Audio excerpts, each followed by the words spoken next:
नमस्कार दोस्तों, आपका इस वीडियो में स्वागत है। दोस्तों, आज हम आपकी कक्षा 10वीं का अध्याय 13 पृष्ठीय क्षेत्रफल और आयतन के बारे में पढ़ने जा रहे हैं। तो दोस्तों, आपको पिछली वीडियो में बताया गया था कि आज की इस वीडियो में हम लोग इस चैप्टर के प्रैक्टिस क्वेश्चंस के बारे में बातें करेंगे। आइए दोस्तों, शुरुआत करते हैं प्रैक्टिस क्वेश्चन का। Question number 1। दोस्तों, एक बात ध्यान रखनी है, ये क्वेश्चन आपके एग्जाम पॉइंट ऑफ व्यू से बहुत ज्यादा महत्वपूर्ण है, जो आपको एग्जाम्स में पूछे जाएंगे। ओके दोस्तों, आइए दोस्तों, पहला प्रश्न क्या कह रहा है। आकृति में दर्शाया गया है कि सजावट के लिए प्रयोग होने वाला ब्लॉक दो ठोसों से मिलकर बना है। इनमें से एक घन है और दूसरा अर्धगोला है। इस ब्लॉक का आधार 5 सेंटीमीटर, कोर या किनारे वाला एक घन है और उसके ऊपर लगे अर्धगोले का जो व्यास है वो 4.2 यानी 4.2 सेंटीमीटर है। इस ब्लॉक का हमें पूरा संपूर्ण पृष्ठीय क्षेत्रफल ज्ञात करना है। आइए दोस्तों, सबसे पहले इस प्रश्न की आकृति को देखते हैं। तो आकृति कुछ इस प्रकार है। तो दोस्तों, इस आकृति में हमें सबसे पहले इस पूरे घन का संपूर्ण पृष्ठीय क्षेत्रफल ज्ञात करना पड़ेगा और उसका सूत्र होता है 6 गुना उस कोर का वर्ग। अब हमने इसके सूत्र के अंदर इसके मान को रखा तो हमारे पास आया 6 गुना 5 सेंटीमीटर वर्ग। आगे हल करने के बाद हमारे पास इस पूरे घन का संपूर्ण पृष्ठीय क्षेत्रफल आया 150 सेंटीमीटर वर्ग। ओके दोस्तों, अब हमें दोस्तों इस पूरे ब्लॉक का पृष्ठीय क्षेत्रफल निकालना है, जैसा कि आपको प्रश्न में दिया हुआ था। उसके लिए हमें घन का संपूर्ण पृष्ठीय क्षेत्रफल के अंदर में से हमें अर्धगोले के आधार का क्षेत्रफल माइनस करना पड़ेगा, यानी जो बेस एरिया है पूरे हेमिस्फेयर का वो अर्धगोले का प्लस करना पड़ेगा अर्धगोले का कर्व्ड सरफेस एरिया। आइए इसके सूत्र को देखते हैं। हमारे पास हो गया ये 150 यानी उस घन का पूरा टोटल सरफेस एरिया। उसके अंदर से हमने माइनस किया बेस एरिया यानी उस अर्धगोले के आधार को माइनस किया और उसमें जोड़ दिया कर्व्ड सरफेस एरिया उस अर्धगोले का। तो उसका सूत्र हुआ पाई आर का स्क्वायर बेस एरिया का, उस अर्धगोले के आधार का सूत्र हुआ माइनस पाई आर का स्क्वायर प्लस उस अर्धगोले के कर्व्ड सरफेस एरिया का सूत्र हुआ 2 पाई आर स्क्वायर।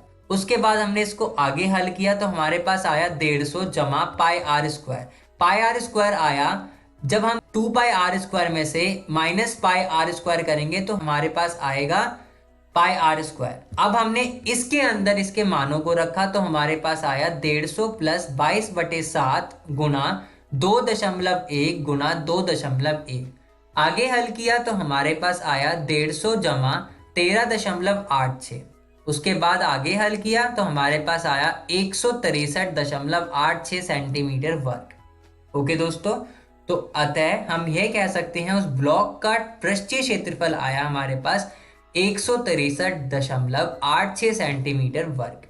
ओके दोस्तों, आइए अगला प्रश्न देखते हैं। ये कह रहा है कि मयंक ने अपने बगीचे के लिए एक पक्षी स्नान घर बनाया है जिसका आकार एक खोखले बेलनाकार जैसा है, जिसके एक सिरे पर अर्धगोलाकार बर्तन बना हुआ है। बेलन की ऊंचाई हमें 1.45 मीटर दी हुई है और उसकी त्रिज्या दी हुई है 30 सेंटीमीटर। इस पक्षी स्नान घर का पूरा पृष्ठीय क्षेत्रफल हमें ज्ञात करना है। तो दोस्तों, उसके लिए हमारे पास फिगर ये दी हुई है।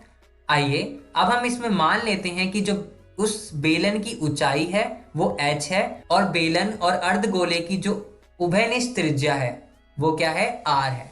तो दोस्तों, पक्षी के स्नान घर का संपूर्ण पृष्ठीय क्षेत्रफल निकालने के लिए हमें उस बेलन के कर्व्ड सरफेस एरिया में जमा करना पड़ेगा उस अर्धगोले का कर्व्ड सरफेस एरिया। तो दोस्तों, आइए इसका सूत्र देखते हैं। इसके लिए हमारे पास बेलन कर्व्ड सरफेस एरिया निकालने का सूत्र हुआ 2 पाई आर एच और अर्धगोले का कर्व्ड सरफेस एरिया निकालने का सूत्र हुआ 2 पाई आर वर्ग। ओके दोस्तों, अब हमने 2 पाई आर दोनों में से उभयनिष्ठ है तो हमने इसको बाहर ले लिया, अंदर बचा h प्लस आर। अब हमने इसके मानों को रखा तो हमारे पास आया 2 गुना 22/7 गुना 30 मल्टीप्लाई गुना 145 जमा 30। आगे हल करने के बाद हमारे पास आया 33,000 सेंटीमीटर वर्ग, लेकिन हमें उत्तर चाहिए मीटर वर्ग में। उसके लिए हमने इसको मीटर में बदला तो हमारे पास आया 3.3 मीटर वर्ग। ओके दोस्तों, आइए अगला प्रश्न देखते हैं। तीसरा प्रश्न कह रहा है कि व्यास 1 सेंटीमीटर वाली 8 सेंटीमीटर लंबी तांबे की एक छड़ को एक समान चौड़ाई वाले 18 मीटर लंबे एक तार के रूप में खींचा जाता है। अब हमें तार की मोटाई ज्ञात करनी है। तो दोस्तों इसके लिए हमारे पास छड़ का आयतन होता है पाई आर का वर्ग एच। अब हमने इसके अंदर इसके मानों को रखा जो हमें प्रश्न में दिया हुआ था। तो हमारे पास आया पाई गुना 1/2 गुना 1/2 गुना 8 सेंटीमीटर घन, और उसको बराबर अब और उसको हल करने के बाद हमारे पास आया 2 पाई सेंटीमीटर घन।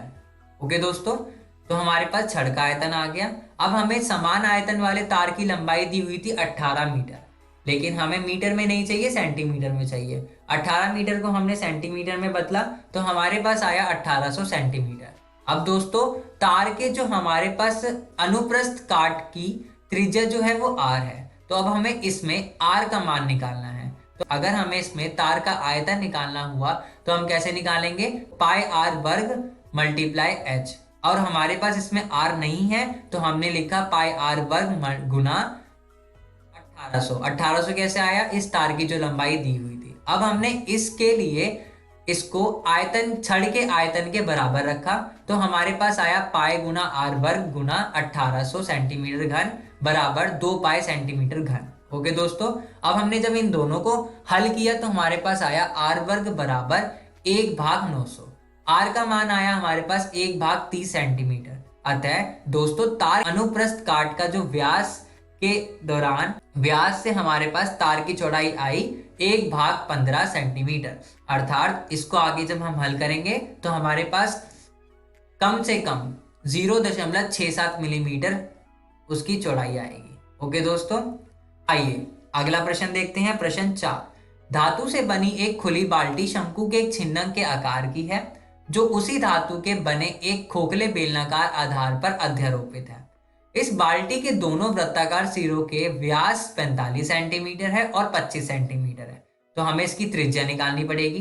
तथा बाल्टी की कुल ऊर्ध्वाधर ऊंचाई 40 सेंटीमीटर और बेलनाकार आधार की ऊंचाई 6 सेंटीमीटर है। हमें इस बाल्टी को बनाने में प्रयुक्त धातु की जो चादर का क्षेत्रफल ज्ञात करना है, जबकि हम बाल्टी की मुठियां यानी उसका जो हैंडल है हम उसको उसके अंदर नहीं काउंट कर रहे हैं, यानी उसके अंदर हम उसको सम्मिलित नहीं कर रहे हैं। साथ ही उस पानी का आयतन भी हमें ज्ञात करना है जितना उस बाल्टी के अंदर हम धारण कर सकते हैं। तो दोस्तों आइए, इस प्रश्न में हमें बाल्टी की कुल ऊंचाई दी हुई है 40 सेंटीमीटर, जिसमें आधार की ऊंचाई भी सम्मिलित है, इसलिए शंकु के छिन्नक की ऊंचाई हो जाएगी 40 माइनस 6 सेंटीमीटर। तो हमारे पास आ जाएगी बाल्टी की कुल ऊंचाई 34 सेंटीमीटर।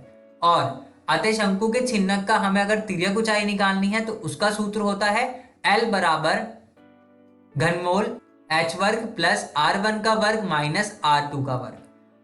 दोस्तों यहाँ पे हमें R1 दिया हुआ है 22.5 सेंटीमीटर, R2 दिया हुआ है 12.5 सेंटीमीटर और H दिया हुआ है 34 सेंटीमीटर। अब हमने इनके मानों को इसके अंदर तिर्यक ऊंचाई के सूत्र के अंदर रखा, तो हमारे पास आया L बराबर घनमूल 34 का वर्ग प्लस 22/5 का वर्ग माइनस 12/5 का वर्ग। आगे हल करने के बाद हमारे पास आया L बराबर घनमूल 34 का वर्ग प्लस 10 का वर्ग।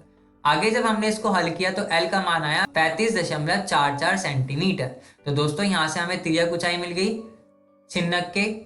और उसके बाद इसमें हमें प्रयुक्त धातु के चादर का हमें क्षेत्रफल निकालना है, तो उसमें उसका सूत्र होगा जो हमारे पास शंकु के छिन्नक का वक्र पृष्ठीय क्षेत्रफल आएगा वो प्लस वृत्तीय आधार का क्षेत्रफल प्लस बेलन का वक्र पृष्ठीय क्षेत्रफल। उसके लिए दोस्तों हमारे पास सूत्र है इन सबके पाई R1 प्लस R2 मल्टीप्लाई गुना L प्लस वृत्तीय आधार का क्षेत्रफल हुआ 2 पाई RH और बेलन का वक्र पृष्ठीय क्षेत्रफल हुआ जैसा कि हमें पता है पाई R का वर्ग। ओके दोस्तों, अब हमने इसके अंदर पाई कॉमन ले लिया, यानी पाई उभयनिष्ठ है तीनों में, तो हमने पाई को बाहर ले लिया। अब हमने इसके मानों को अंदर रखा तो हमारे पास आया 22.5 प्लस 12.5 गुना 35.44 प्लस 2 गुना 12.5 गुना 6 प्लस 12.5 गुना 12.5 सेंटीमीटर वर्ग। आगे हल करने के बाद हमें हमारे पास आया 22/7 गुना 1240.4 प्लस 156.25 प्लस 150 सेंटीमीटर वर्ग। आगे हल करने के बाद हमारे पास इस पूरे प्रयुक्त धातु के चादर का क्षेत्रफल आया 4860.9 सेंटीमीटर वर्ग।